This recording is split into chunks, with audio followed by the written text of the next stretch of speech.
Men barriyan yürülgüde günlep, döwürüňmi gözlep, yüregimi dinlep.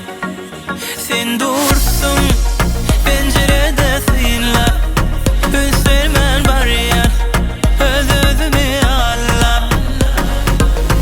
Eliň melen yürek gürküdi çağırdyňmy ýanyňa, meni synlap uzakdan aşyk etdiň adyňa. Pencereden maňa gülüp meniň melen çalajak o ýeneden, özgeçmeni janyma bal eden. Bilmedim neden, bilmedim neden. Pencereden maňa gülüp meniň ulumsuzlygymy güleden, özgeçmeni janyma bal eden. Bilmedim neden, bilmedim neden. Bilmedim neden. Bilmedim neden. Bilmedim neden. Bilmedim neden.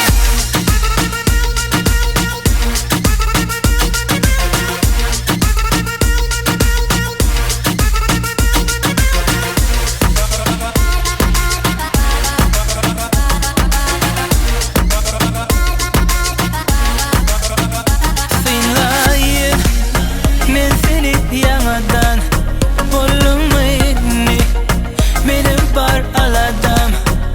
Saylayın sen şeýle ýowadan, meni söýgüdürdün pencereden sineden. Eliň melen yürek gürküdi çağırdyňmy ýanyňa, meni synlap uzakdan aşyk etdiň adyňa.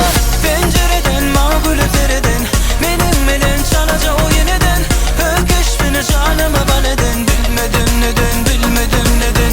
Pencereden maňa gülüp meniň ulumsuzlygymy güleden, özgeçmeni janyma bal eden. Bilmedim neden, bilmedim neden. Bilmedim neden.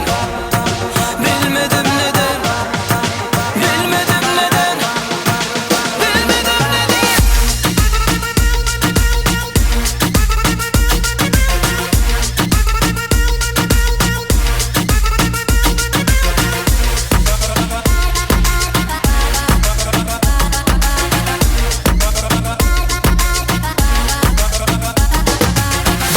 Baryan ýeke ölüm ýörülgüden olgyň ýölgänip maňa terdenek. Men onu görmedim, duymadım, bilmedim. Özüne çekip meniň yüregimi ýakany. Men oňa derejegem bolmadym aslynda. Ýürek ýeniden oguşgadynyň üstüne. Ýylgyry güle güle pencereden sereden, şeýdip beni özüne ýar eden.